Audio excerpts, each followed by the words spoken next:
ठाटीपुर पुनर्घनत्वीकरण योजना फिर गर्मा गई है।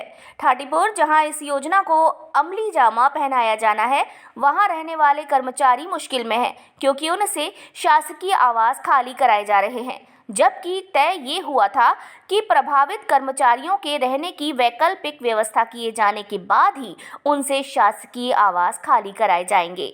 ऐसे ही तमाम दिक्कतों को लेकर मध्य प्रदेश अधिकारी कर्मचारी संयुक्त मोर्चा ने हाउसिंग बोर्ड के अध्यक्ष आशुतोष तिवारी को एक ज्ञापन दिया। मोर्चा नेता सुनील पटेरिया ने बताया कि इस मामले में हाउसिंग बोर्ड की नीति स्पष्ट नहीं है, जबकि तय हुआ था कि वैकल्पिक व्यवस्था होने के बाद ही कर्मचारियों को शासकीय आवास खाली करने को कहा जाएगा।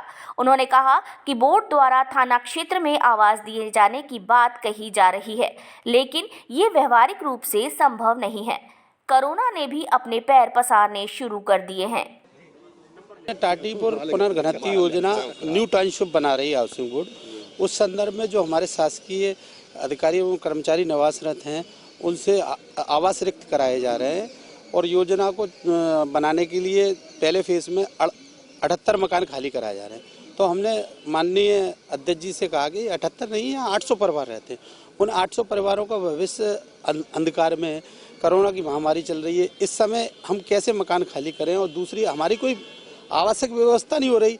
जबकि मध्य प्रदेश शासन ने जब साधागार समिति का गठन किया था, उस साधागार समिति में निर्णय हुआ था कि वहाँ रह रहे शासकीय कर्मचारियों को पहले वैकल्पिक व्यवस्था के तहत उनको शासकीय आवास बना के दिए जाएंगे।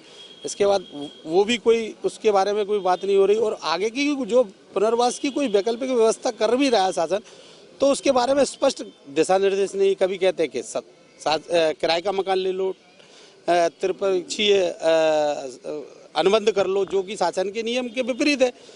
ना ही तो योजना को अगर रिक्त कर रहे हैं तो आप शासकीय आवास दे दीजिए, आवास दे रहे हैं तो जाके साड़ा में दे रहे हैं, तो वो भी 25 किलोमीटर 26 किलोमीटर ना सुरक्षा की व्यवस्था। तो हम शासकीय कर्मचारी इस समय बहुत तनाव है आवास के व्यवस्था में। अब आप ही मान लीजिए, आपका ही आवास अगर इस तरह अधिकार में आ जाएगा तो आपकी क्या स्थिति होगी।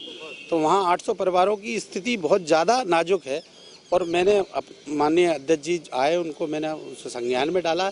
उन्होंने मुझे व्यक्तिगत बोला है कि मैं आपसे व्यक्तिगत चर्चा करूंगा इस विषय में, और आगे की जो योजना होगी आप और हम सब बैठ के मिल के तय करेंगे।